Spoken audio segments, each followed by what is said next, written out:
মৎস্যজীবীদের সমুদ্রে যেতে নিষেধাজ্ঞা। বুধবার উত্তরে 3 জেলায় ভারী বৃষ্টির সতর্কতা। কথা বলবো, বিশ্বজিৎ প্রতিনিধি রয়েছেন সঙ্গে। বিশ্বজিৎ, আবহাওয়া দপ্তর সূত্রে কি খবর? দেখো, যে নিম্নচাপ গভীর নিম্নচাপ হিসেবে বঙ্গোপসাগরে ছিল, সেটি অতি গভীর নিম্নচাপ হয়ে ওড়িশার পুরীর কাছাকাছি দিয়ে স্থলভাগে প্রবেশ করেছে এবং এটি আজ রাতের মধ্যেই আরও তার শক্তি ক্ষয় হবে এবং ক্রমশ ওড়িশা পেরিয়ে ছত্তিশগড়ের দিকে যাবে। তবে এই নিম্নচাপের প্রভাব এখনো থাকবে উত্তর বঙ্গোপসাগরে, আর উত্তর বঙ্গোপসাগরে এই নিম্নচাপের প্রভাবে যে ঝোড়ো হাওয়া থাকবে, তার জন্য মৎস্যজীবীদের আগামী কাল পর্যন্ত সমুদ্রে যেতে নিষেধ করা হয়েছে।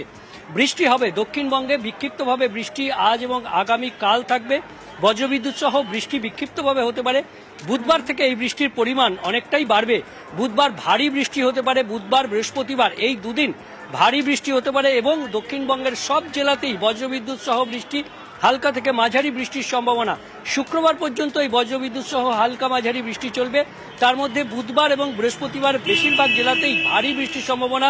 দক্ষিণ 24 পরগনা, উত্তর 24 পরগনা, পূর্ব মেদিনীপুর, পশ্চিম মেদিনীপুর, ঝাড়গ্রাম এবং 2 বর্ধমান, হুগলি, পুরুলিয়া, বাঁকুড়া, মুর্শিদাবাদ, বীরভূম, নদিয়াতে ভারী বৃষ্টির সম্ভাবনা থাকছে।